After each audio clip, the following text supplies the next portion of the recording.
আপোনালোকে জানে ভালদৰে মোৰ এই জোৰাদিষ্টৰ কথা মহাবীৰ দ্ৰোণাচাৰ্য আৰু পৰশুৰাম বিজেতা পিতামহ ভীষ্মদেৱে পাণ্ডৱৰ সমে যুদ্ধ কৰি মৃত্যুক আঁকোৱালি ল'লে।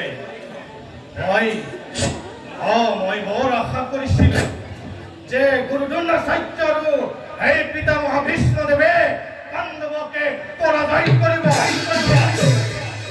কিন্তু হল কি কৌৰৱৰ পৰাজয়। গতিকে আপোনালোকে ভালদৰে বিবেচনা কৰক এইবাৰে কোন বীৰৰ সেনাপতিত্বতে আমি এই কৌৰৱ বাহিনীয়ে যুদ্ধ জয় কৰিব পাৰিম।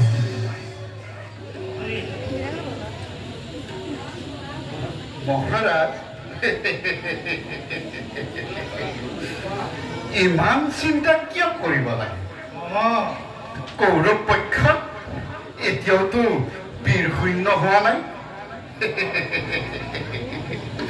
কৰ্ণ আছে,